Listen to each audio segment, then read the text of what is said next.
Say hi to Jerome.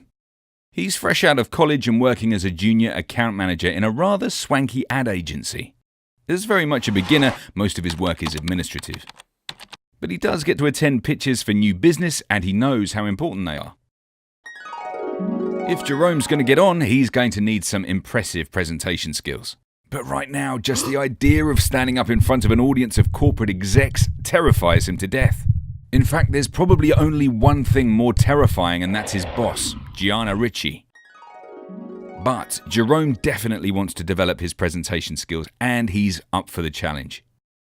He asks Gianna for a chat, and he's lucky. He gets 5 minutes as she prepares for her next meeting. Gianna is quite clear what Jerome should do.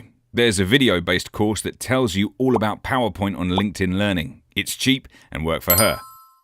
Jerome tries to say that actually he's okay with graphics and software generally, but Gianna's already on her way out of the door. Okay, so he does the course and actually it's pretty good. He learns some techniques that would add some pizzazz to the presentations the agency makes. But Gianna's not really interested. On one side there are courses, on the other side there's the real world, she says. Don't get them confused. Jerome is pretty demoralized. Until one day, good fortune comes his way. Gianna is transferred to New York and he gets a new boss. Olga is a very different kettle of fish. Within days of Olga's arrival, they are meeting to get to know each other a little better. Olga asks Jerome about his plans for the future.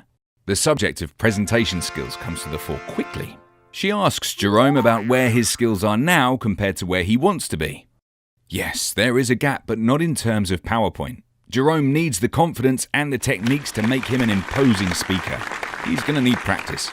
Olga asks Jerome what ideas he has to bridge the gap and offers some ideas of her own. Jerome decides on a plan that includes learning about good presentation techniques and then having a go at some relatively safe internal meetings. Olga likes the plan and offers to come along when she can and provide him with some feedback. They agree to meet again in a couple of months.